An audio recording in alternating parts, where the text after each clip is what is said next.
my dear students, how are you all? Students, आज का ये वीडियो उन बच्चों के लिए इम्पॉर्टेंट है जो इग्नू से MA हिस्ट्री कर रहे हैं। स्टूडेंट्स, जैसा कि आप सभी जानते हैं कि आपका हिस्ट्री का MHI 08 यानी कि history of ecology and environment in India का जो एग्ज़ाम है वो आने वाला है। स्टूडेंट्स, आज के इस वीडियो में हम कुछ ऐसे इम्पॉर्टेंट टॉपिक्स को डिस्कस करेंगे जिनका आपके एग्ज़ाम में आने का 90% चांस तो है ही। स्टूडेंट्स, चलते हैं अपने पहले टॉपिक की तरफ। जो हमारा पहला टॉपिक है उसके अंदर हमसे पूछा जो टॉपिक है वो है डीप इकोलॉजी के बारे में। ठीक है, एग्ज़ाम के अंदर अगर आपने प्रीवियस ईयर क्वेश्चंस को देखा होगा तो आपने एनालाइज़ किया होगा कि डीप इकोलॉजी के ऊपर शॉर्ट नोट्स लिखने के लिए बहुत बार आया है। यहाँ पे मैं आपको जो इन्फॉर्मेशन है वो पॉइंट वाइज दूंगी, ठीक है, ताकि आप उसको फिर बाद में नोट की तरह जैसे भी आप लिख सके वैसे लिख लेना। पॉइंट वाइज इन्फॉर्मेशन जो है वो याद करने में थोड़ी सी ईजी लगती है। दूसरी चीज़ ये कि यहाँ पे आपको इंग्लिश और हिंदी दोनों लैंग्वेजेस में आंसर्स मिलेंगे। Students, deep ecology is an environmental philosophy promoting the inherent worth of living beings regardless of their instrumental utility to human needs. It advocates a holistic approach to environmentalism considering the interdependence of all life forms. यानी कि जो आपकी deep ecology है वह एक पर्यावरण दर्शन है जो सभी जीवित प्राणियों के अंतर्निहित मूल्य है। जितने भी आपके क्या होते हैं जीवित प्राणी, यानी कि जितने भी आपके लिविंग बीइंग्स होते हैं, उनके अंतर्निहित मूल्य यानी कि वो मूल्य जो उनके अंतर्निहित हैं, इनहेरेंट हैं, ठीक है, को प्रोत्साहित करता है, भले ही उनका मानव आवश्यकताओं के लिए उपयोगिता हो या ना हो, चाहे वो क्या हो, आपकी ह्यूमन नीड्स के लिए ज़रूरी हो या ना हो।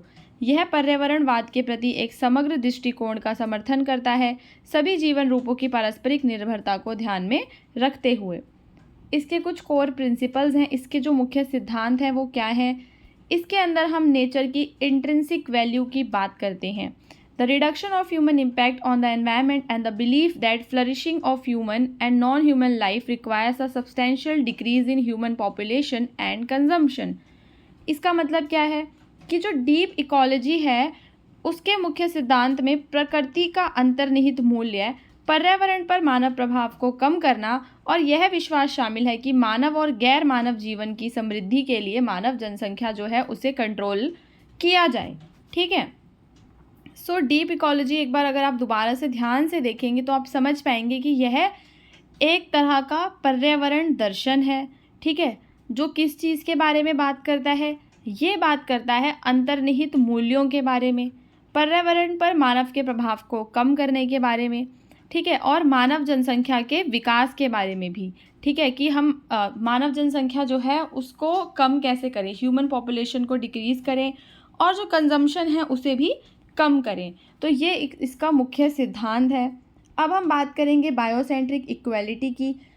जो हमारा डीप इकोलॉजी है वो बायोसेंट्रिक इक्वालिटी की बात करता है, which means that all living beings have equal rights to live and flourish. इसका क्या मतलब है बायोसेंट्रिक समानता का, कि जितने भी जीवन प्राणी हैं उन्हें जीने और समृद्ध होने के लिए समान अधिकार प्राप्त हैं। ये जो प्रिंसिपल है ये चैलेंज करता है एंथ्रोपोसेंट्रिक यानी कि ह्यूमन सेंटर्ड व्यूज़ को और प्रमोट करता है बायोडाइवर्सिटी को। ठीक है, और खपत में पर्याप्त कमी आवश्यक है, इसकी बात भी ये करता है। प्रैक्टिकल एप्लीकेशंस की बात करें तो प्रैक्टिस में अगर हम डीप इकोलॉजी की बात करें तो ये एनकरेज करती है सस्टेनेबल लिविंग प्रैक्टिसेस को। सस्टेनेबली लिविंग का मतलब क्या होता है कि हम अपना लाइफस्टाइल ऐसा बना लें कि उससे हमारा जो रिसोर्सेज हैं वो सेव हों। ठीक है, जैसे कि रिड्यूस करें कंजम्पशन को, कंजर्व करें नेचुरल हैबिटेट्स को और सपोर्ट करें इको फ्रेंडली टेक्नोलॉजीज़ को। It also supports movements against deforestation, pollution and other environmental harms. तो यहाँ पर जो डीप इकोलॉजी है वो किस चीज़ को प्रमोट करती है, ये प्रमोट करती है आपके सतत विकास को। सतत विकास का मतलब होता है कि हम चीज़ों की जो खपत है उसे कम करें, ठीक है, साथ ही साथ जो हमारा एनवायरनमेंट है उसे कंजर्व करें। सो व्यवहार में डीप इकोलॉजी सतत जीवन शैली प्रथाओं को प्रोत्साहित करती है, जैसे कि खपत को कम करना, प्राकृतिक आवासों का संरक्षण और पर्यावरण के अनुकूल प्रौद्योगिकियों का समर्थन करना। यह वनों की कटाई, प्रदूषण और अन्य पर्यावरणीय नुकसानों के खिलाफ आंदोलन का भी समर्थन करती है। अब अगर कोई कहे कि भाई इसका क्रिटिसिज्म क्या है, तो जो डीप इकोलॉजी को लोग क्रिटिसाइज़ करते हैं वो क्या कहते हैं कि जो प्रिंसिपल है ये बहुत ही ज़्यादा रेडिकल है एंड इम्प्रैक्टिकल बातें ये करता है, इसको वाइडली अडॉप्ट एक बड़े मतलब उस पर इसको अडॉप्ट नहीं किया जा सकता, व्यापक रूप से इसे अपनाया नहीं जा सकता, क्योंकि ये बहुत ही ज़्यादा कट्टरपंथी और अव्यावहारिक है। They also content that it's focus on reducing human population, कि जो डीप इकोलॉजी है उसका जो मेन फोकस है वो ह्यूमन पॉपुलेशन को कम करने पे रहता है और कंजम्पशन को कम करने पे रहता है। ठीक है, तो इसे हम क्या कहते हैं, मानव द्वेषी, कि ये मिसएंथ्रोपिक है, यानी कि इंसानों के खिलाफ है। तो यहाँ पर डीप इकोलॉजी मुझे उम्मीद है कि आप लोग अच्छे से समझ गए होंगे। इसके अंदर आपको सारे पॉइंट्स को एक बार ध्यान से याद कर लेना है कि सबसे पहले आपको किस चीज़ के बारे में बात करनी है, इसकी परिभाषा के बारे में, इसके सिद्धांतों के बारे में, ठीक है, फिर इसका व्यवहारिक उपयोग कहाँ किया जा सकता है, और फिर इसकी आलोचनाएं, कि जो लोग हैं वो इसकी आलोचना क्यों करते हैं। अब यहाँ पे जो हमारा दूसरा टॉपिक है वो है रीन्यूएबल रिसोर्सेज का टॉपिक। स्टूडेंट्स, रीन्यूएबल रिसोर्सेज का जो नोट है, शॉर्ट नोट, वो मोस्टली आपके इस पेपर में आया हुआ है, मैंने देखा है। तो आप रीन्यूएबल रिसोर्सेज देखो, बहुत ही आसान है, इसको तो बना के भी आप लिख सकते हो, पर फिर भी एक बार अगर आप ये आंसर देख लोगे, मॉडल आंसर, तो फिर आप और अच्छा कर पाएंगे।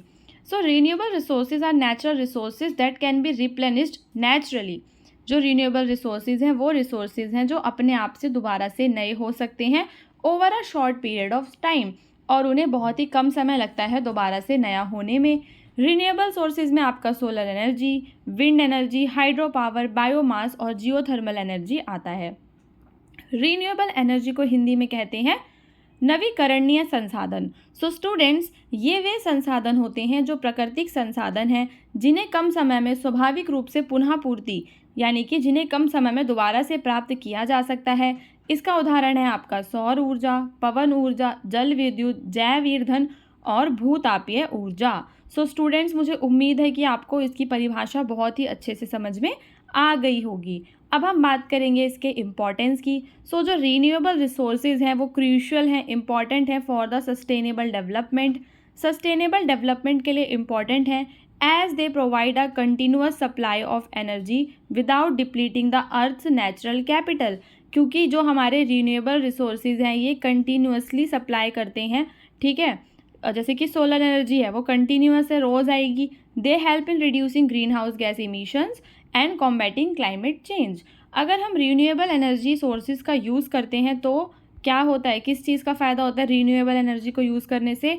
एक तो ग्रीन हाउस गैसेज का इमिशन कम हो जाता है। हमारे एनवायरनमेंट के अंदर जो ग्रीन हाउस गैसेज होती हैं जैसे कि कार्बन डाइऑक्साइड, वो क्या करती हैं कि आपके तापमान को बढ़ाने का काम करती हैं। तो अगर हम क्या करते हैं कि रीन्यूएबल रिसोर्सेज का यूज़ करते हैं तो क्या होता है कि ग्रीन हाउस गैसेस का इमिशन कम होता है और हम क्लाइमेट चेंज की परेशानी से निपट सकते हैं। सो नवीकरणीय संसाधन सतत विकास के लिए महत्वपूर्ण हैं क्योंकि वे पृथ्वी की प्राकृतिक पूंजी को समाप्त किए बिना निरंतर ऊर्जा आपूर्ति प्रदान करते हैं। वे ग्रीन हाउस गैस उत्सर्जन को कम करने और जलवायु परिवर्तन से लड़ने में मदद भी करते हैं। यहाँ पर आप टाइप्स ऑफ रिन्यूएबल रिसोर्सेज की बात करेंगे तो आप कहेंगे solar energy, wind, hydro power, biomass and geothermal energy. इसे हिंदी में कहते हैं सौर ऊर्जा यानी कि सूर्य से प्राप्त ऊर्जा, पवन ऊर्जा यानी कि हवा से प्राप्त ऊर्जा, जल विद्युत प्रवाहित जल से प्राप्त ऊर्जा, जैव ईंधन यानी कि ऊर्जा के लिए उपयोग किए जाने वाले जैविक पदार्थ, और भूतापीय ऊर्जा जो भूमि के आंतरिक भाग से हमें तापीय ऊर्जा मिलती है जिसको कहते हैं जियोथर्मल एनर्जी। नाउ स्टूडेंट्स, आप बताएंगे कि इसके बेनिफिट्स क्या हैं। सो रीन्यूएबल रिसोर्सेज जो हैं वो हमारे एनवायरनमेंट में अबेंडेंट हैं यानी कि भारी मात्रा में अवेलेबल हैं and reduce dependence on fossil fuels. अगर हम रीन्यूएबल सोर्सेज का यूज़ करते हैं तो हमारा फॉसिल फ्यूल के ऊपर जो डिपेंडेंस है वो कम हो जाता है। दे offer energy security, promote economic development and create jobs in renewable energy sectors. ये क्या करते हैं, एनर्जी सिक्योरिटी प्रोवाइड करते हैं, जॉब्स क्रिएट करते हैं। Additionally they have minimal environment impact, और हमारा जो एनवायरनमेंट है उस पर कुछ भी ज़्यादा इम्पैक्ट नहीं डालते, थोड़ा बहुत इम्पैक्ट पड़ता है जो कि झेल लिया जाएगा। तो उसके लाभ की बात करते हैं। नवीकरणीय संसाधन प्रचुर मात्रा में होते हैं और जीवाश्म ईंधन पर निर्भरता को कम करते हैं। वे ऊर्जा सुरक्षा प्रदान करते हैं, आर्थिक विकास को बढ़ावा देते हैं। ठीक है, नवीकरणीय संसाधनों की तुलना में जो इनका पर्यावरण पर प्रभाव है वो गैर नवीकरणीय संसाधनों की तुलना में बहुत ही कम है। अब हम बात करेंगे कि कौन कौन से चैलेंजेस हैं जो रिन्यूएबल एनर्जी सोर्सेज को फेस करने पड़ते हैं। अपने इतने सारे लाभों के बावजूद भी जो रिन्यूएबल एनर्जी सोर्सेज हैं इनको फेस करने पड़ते हैं चैलेंजेस, जैसे कि शुरुआत में जो इनकी कॉस्ट है, हाई इनिशियल कॉस्ट होती है, टेक्नोलॉजिकल लिमिटेशंस होती हैं, वेरिएबिलिटी इन एनर्जी प्रोडक्शन। ठीक है, यानी कि भौगोलिक परिस्थितियों के कारण भी, ठीक है, मौसम के कारण, तकनीकी के कारण, ये सारी इसकी सीमाएं हैं। ठीक है, तो अब हम बात करेंगे नेक्स्ट टॉपिक पे, which is your topic number 3, that is biodiversity. Biodiversity पे शॉर्ट नोट भी बहुत बार आया है। ठीक है, आपने एग्जाम में देखा होगा कि आपको 2 क्वेश्चन आते हैं शॉर्ट नोट्स के, यानी कि पूरे 4 क्वेश्चन एक पेपर में शॉर्ट नोट्स के।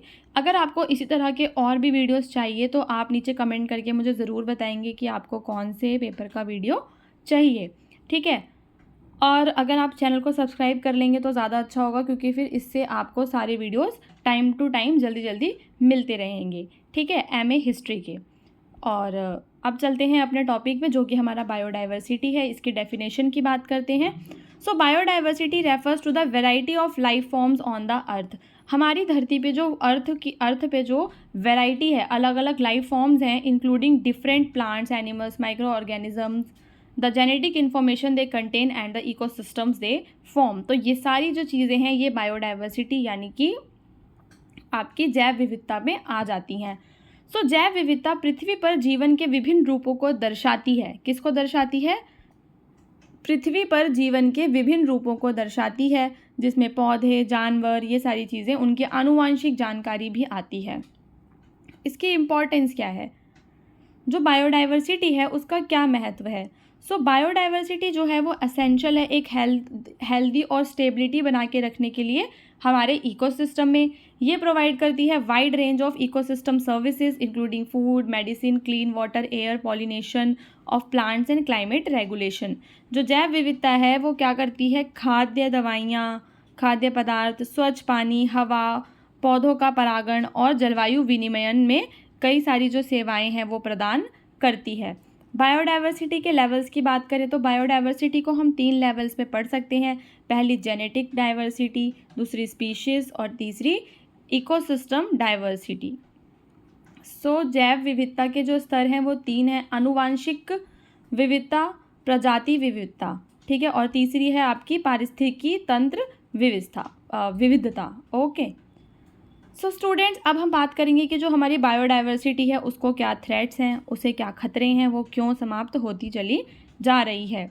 बायोडाइवर्सिटी जो है वो कई सारे फैक्टर्स हैं जिनके कारण समाप्त हो रही है, जैसे कि हैबिटेट डिस्ट्रक्शन, उनका जो हैबिटेट है वो पूरा डिस्ट्रक्ट हो गया है, ख़राब हो गया है, pollution, climate change, invasive species और ओवर एक्सप्लॉयटेशन ऑफ रिसोर्सेज, इन सब के कारण डिग्रेड होते जा रहे हैं इकोसिस्टम्स। यानी कि जैव विविधता को विभिन्न कारकों से खतरा है, जैसे कि आवास का विनाश हो जाना, जहाँ पर कोई भी जानवर रहता है उसके आवास का विनाश हो गया। ठीक है, मान लो कि कोई तालाब था जिसके अंदर बहुत सारी फिशेज़ रहा करती थी, तालाब सूख गया ह्यूमन एक्टिविटीज़ के कारण, तो वो तो उनके आवास का विनाश हो गया। प्रदूषण हो गया, ठीक है, जलवायु परिवर्तन हो गया, मान लो कहीं पे बहुत अच्छी बर्फ़ रहती थी पहले, अब वो सारे एरियाज़ में जो जैव विविधता थी वो तो सब समाप्त हो जाएगी ना, क्योंकि वहाँ पे अब गर्मी होने लगी, वो कैसे सर्वाइव करेंगे। उसके बाद आक्रामक प्रजातियाँ, कोई ऐसी प्रजातियाँ होती हैं जो दूसरी प्रजातियों को खा जाती हैं, और संसाधनों का जो अत्यधिक हम दोहन करते हैं वो भी हमारी जैव विविधता के लिए एक बहुत ही बड़ा खतरा है। ये खतरे प्रजातियों की हानि और पारिस्थितिक तंत्र के क्षरण का कारण बनते हैं। अब हम कैसे इसको बचा सकते हैं, हम कौन कौन से कंजर्वेशन एफर्ट्स कर सकते हैं? तो अगर हमें बायोडाइवर्सिटी को कंजर्व करना है तो हम कर सकते हैं प्रोटेक्टेड एरिया बनाकर, जैसे कि सरकार नेशनल पार्क्स बनाती है, वाइल्ड लाइफ रिजर्व्स बनाती है, रिस्टोर करती है डिग्रेडेड इकोसिस्टम्स को, इम्प्लीमेंट करती है सस्टेनेबल प्रैक्टिसेस को, और लॉ, कानून और पॉलिसीज़ बनाती है। ठीक है, तो राष्ट्रीय उद्यान, वन्यजीव अभयारण्यों को बनाकर, ठीक है, जो सरकार है वो सतत प्रथाओं को लागू करके इन सब से संरक्षण कर सकती है बायोडाइवर्सिटी का, यानी कि जैव विविधता का। इंसानों को क्या फ़ायदा होता है बायोडाइवर्सिटी से?